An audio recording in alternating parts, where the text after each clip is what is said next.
আমি জানি আমি এমন কেউ না যার জীবনের গল্প কারো জীবনে খুব বেশি প্রভাব বিস্তার করবে।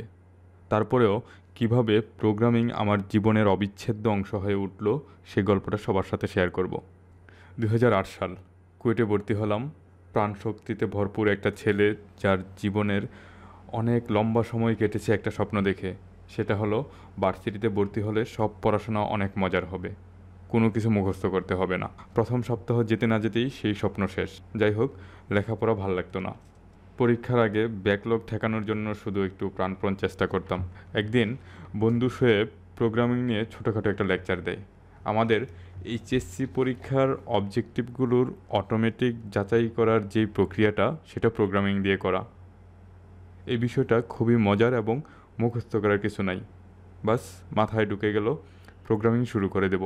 তো একদিন শোয়েবের সাথে গল্প করতেছিলাম কিভাবে প্রোগ্রামিং শুরু করা যায়।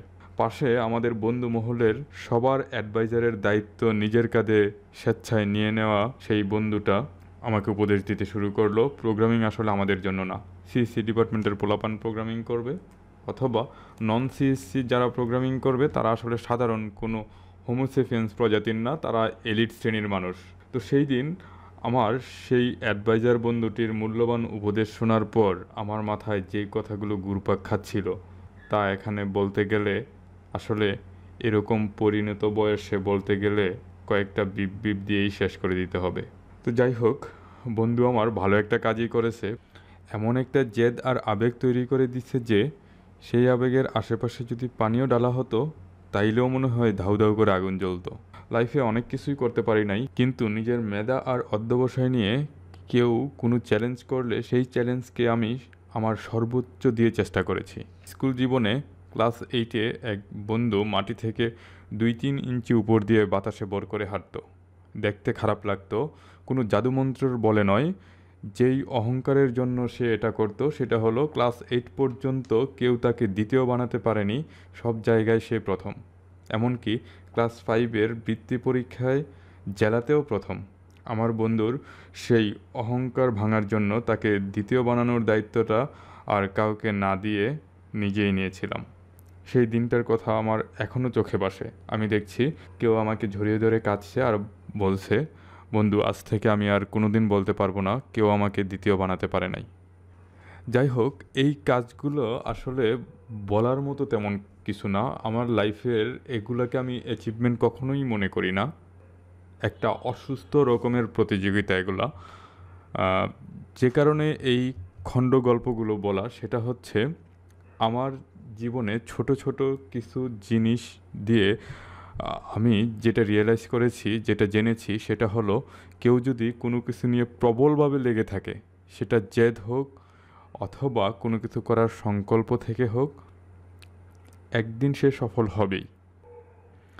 কারণ আমার যতদূর মনে পড়ে আমি কখনোই মেধাবী কোনো ছাত্র ছিলাম না। তবে নিজের প্রতি আমার এতটুকু মনে হয় যে আমি অধ্যবসায়ী ছিলাম প্রচুর পরিমাণে। আর কোনো কিছুর প্রতি জেদ চেপে গেলে সেটা করে দেখানোর প্রবল ইচ্ছাশক্তি ছিল। তো যাই হোক, নিজের প্রতি আত্মবিশ্বাসকে পুঁজি করে বিশ্ববিদ্যালয়ের প্রথম গ্রীষ্মকালীন ছুটিটা ক্যাম্পাসে কাটিয়ে দেই প্রোগ্রামিং করব বলে। সেই দিন বন্ধু শোয়েব বাসায় যাওয়ার জন্য প্রস্তুতি নিচ্ছে, আর আমার কম্পিউটারে কম্পাইলারটা কাজ করছে না। শোয়েব তার নিজের কম্পিউটার আর আমার মেসে নিয়ে যায়। তারপর তাড়াতাড়ি করে বাস ধরে।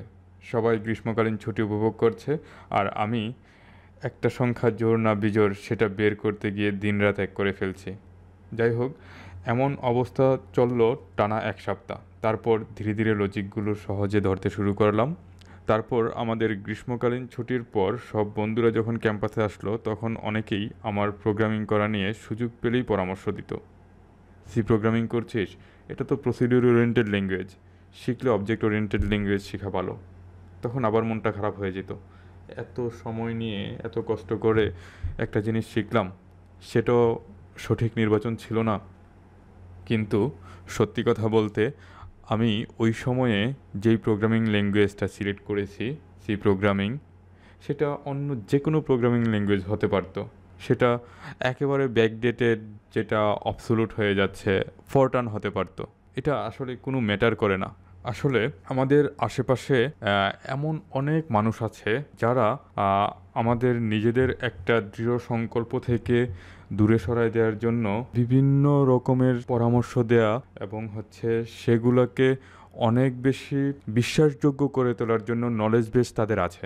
জাস্ট অনেকে দুটো লাইন কোট করে কখনো দেখে নাই, কিন্তু তার চমৎকার ধারণা আছে প্রসিডিউর ওরিয়েন্টেড ল্যাঙ্গুয়েজ আর অবজেক্ট ওরিয়েন্টেড ল্যাঙ্গুয়েজ বলতে দুটো জিনিস আছে, যার মধ্যে অবজেক্ট ওরিয়েন্টেড ল্যাঙ্গুয়েজটা খুবই পাওয়ারফুল। অবজেক্ট ওরিয়েন্টেড ল্যাঙ্গুয়েজের ইনডিপথ পলিমরফিজম, ইনহেরিটেন্স, ডাটা এনক্যাপসুলেশনের এই যে ব্যাপারগুলো, এগুলো নিয়ে তার স্টাডি করার দরকার হয় নাই। আলোচনা কন্টিনিউ করার জন্য অথবা অথবা কাউকে পরামর্শ দেওয়ার জন্য অনেক সময় কয়েকটা কিওয়ার্ডই যথেষ্ট। তো আমার এই ভিডিওটা বানানোর উদ্দেশ্য হচ্ছে আমি সেম কথাগুলো বিভিন্নভাবে আমার ব্লগে লিখে তারপর আলাদা আলাদা করে যারা শুরু করতে গিয়ে একগাদা প্রশ্নের থুবড়ি ছুঁড়ে দিচ্ছে, তারা উত্তর খুঁজে পাচ্ছে না অথবা অনেক বেশি কনফিউশনের মধ্যে আছে, তাদের কথা মাথায় রেখে আমি আবারও এই নিজের অভিজ্ঞতাগুলো শেয়ার করছি। আমার সত্যি কথা বলতে প্রোগ্রামিং শেখাটা হতো না যদি আমি ওই বন্ধের সময়টা বেছে না নিতাম। আমার আশেপাশে যদি ওই রকম মানুষগুলোর অ্যাক্সেস থাকতো যারা বিভিন্ন প্রোগ্রামিং ল্যাঙ্গুয়েজের ব্যাপারে কম্প্যারিজনের একটা নলেজ আছে, তারা যদি আমার আশেপাশে থাকতো, তাহলে আমার কোনো একটা ল্যাঙ্গুয়েজ আমার কাছে মনে হতো না যে এটা বেস্ট পিক। আর এখন তো আমি জানি যে যে কেউ যে কোনো একটা প্রোগ্রামিং ল্যাঙ্গুয়েজ নিয়ে যদি শুরু করে, সেটা তার জীবনে বেস্ট পিক কী হবে, কিন্তু সেটা নিয়ে লেগে থাকতে হবে।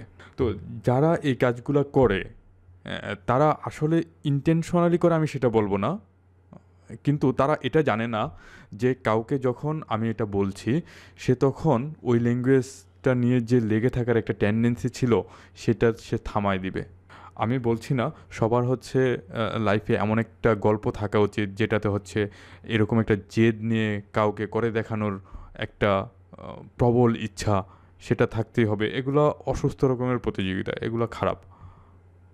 কিন্তু আমার লাইফে যখন এটা হয়েছিল তখন কিন্তু আসলে বলে কয়ে হয় না যে আসলে ওই ব্যাপারগুলো আসলে আমার টোটালি সহজাত একটা প্রবৃত্তি ছিল। আমার এই ব্যাপারগুলোতে খুব বেশি ক্রেজি হয়ে যাইতাম। তো আমি ব্যক্তিগতভাবে যেসব প্রশ্নগুলো পাই এবং সেই প্রশ্নগুলোর মধ্যে যখন দেখি যে অনেকে অনেক বেশি কনফিউজড যে কোন ল্যাঙ্গুয়েজটা ট্রেন্ডি ল্যাঙ্গুয়েজ, কোনটার ভবিষ্যৎ ভালো, কোনটা জব মার্কেটে ভ্যালু বেশি, সেটা সে চিন্তা করে কুল কিনারা পাচ্ছে না, তাই প্রোগ্রামিংটা শুরু করতে পারছে না।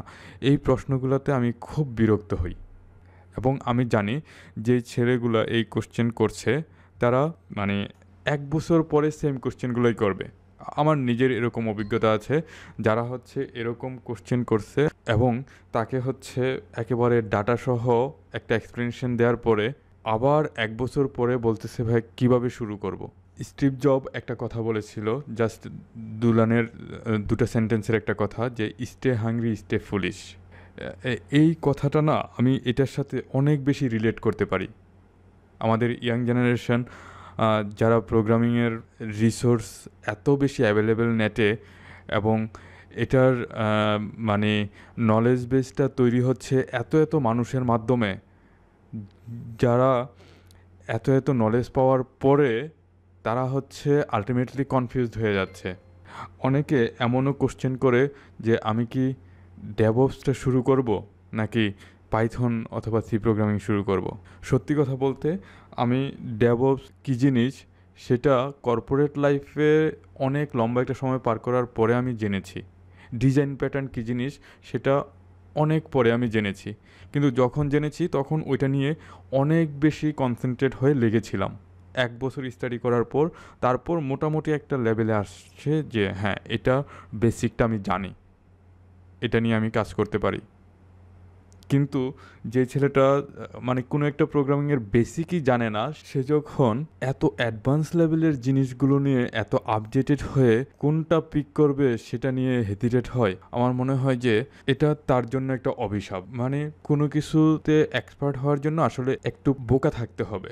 খুব বেশি স্মার্ট হয়ে গেলে, খুব বেশি কিছু জানলে মাথা তো একটা, এমন না যে তোমার একটা মাথাতে হচ্ছে সি প্রোগ্রামিং লোড দিলা, আরেকটা মানে পোর্টেবল সেকশন আছে সেটা হচ্ছে ডেভঅপস এর মধ্যে লাগাই দিলা, ডেভঅপস লোড হয়ে গেল, ব্যাস চারদিক দিয়ে তুমি অলরাউন্ডার। আমার লাইফে প্রোগ্রামিং শিখতে যে আমার এখন মনে হয় যে ভুলগুলো আমার হয়েছে সেটা হচ্ছে আমি ল্যাঙ্গুয়েজ স্পেসিফিক নলেজ বেসটা তৈরি করতে অনেক লম্বা সময় পার করছি এবং অনেক সময় দিছি আমি লাইফে।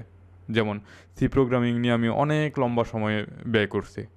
ল্যাঙ্গুয়েজ স্পেসিফিক এক্সপার্টের জন্য খুব বেশি সময় নষ্ট করার কোনো মানে নাই।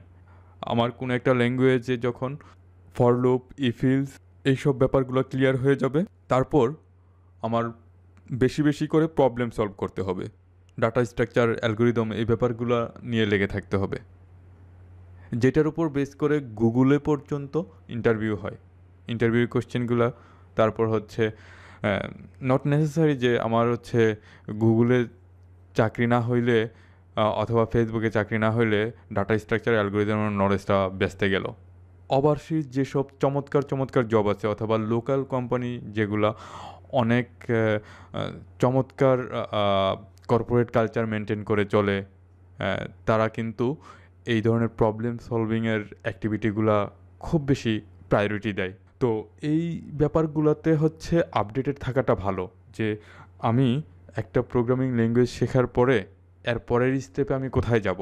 কিন্তু আমি প্রোগ্রামিং ল্যাঙ্গুয়েজ শিখব নাকি সার্ভার অ্যাডমিনিস্ট্রেটর হব, নাকি ডেভঅপসটা শিখে ফেলবো, নাকি ডাটা সায়েন্স শিখে ফেলবো, নাকি হচ্ছে হ্যাকিং শিখে ফেলবো, এই ধরনের কোশ্চেনগুলো যখন আমি একজন নভিস প্রোগ্রামার অথবা সে যে শুরু করে নাই সে হচ্ছে এই কোশ্চেনগুলো করে, তখন সত্যি কথা বলতে আমি সেগুলো ইগনোর করি।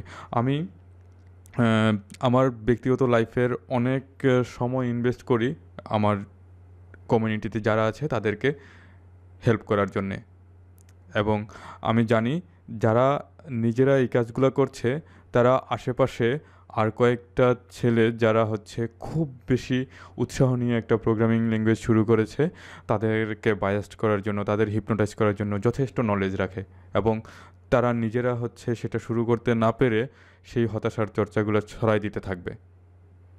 আমার রিকোয়েস্ট থাকবে, তোমরা যারা নতুন করে প্রোগ্রামিং শুরু করছো, ট্রাস্ট মি, জাস্ট যে কোনো একটা প্রোগ্রামিং ল্যাঙ্গুয়েজ নিয়ে লেগে থাকো। যখন ছোট ছোট প্রবলেম সলভ করতে পারবা, যেমন কোনো একটা অ্যারের সর্টিং করতে পারো, তারপর হচ্ছে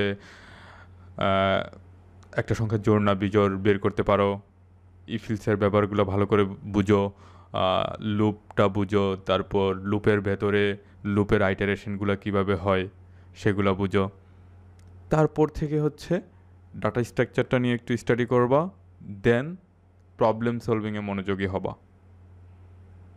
এবং তারপর থেকে তুমি স্টাডি করা শুরু করো যে কেরিয়ার গ্রোথের জন্য তোমার কোন প্রোগ্রামিং ল্যাঙ্গুয়েজটা ভালো। তুমি যদি শুরুতেই কোনো ধরনের সার্ভার সাইড ল্যাঙ্গুয়েজ না জেনে মনে করো যে আচ্ছা স্কেলেবল অ্যাপ্লিকেশনের জন্য তো মনে হয় নোড.জেএস, রিয়েক্টটা ভালো, মাইস্কিউল ডাটাবেসের পরিবর্তে তো মনে হয় নোএসকিউএল যেমন মঙ্গোডিবিটা ভালো, এগুলো আসলে স্টাডি করলে আলটিমেটলি আইটি সেক্টরের যেই আইটি মার্কেটিংয়ে যারা থাকে তাদের লেভেলের যদি কেরিয়ার বিল্ড করতে হয় সেটা একটা বেস্ট অপশন তোমার জন্য হতে পারে।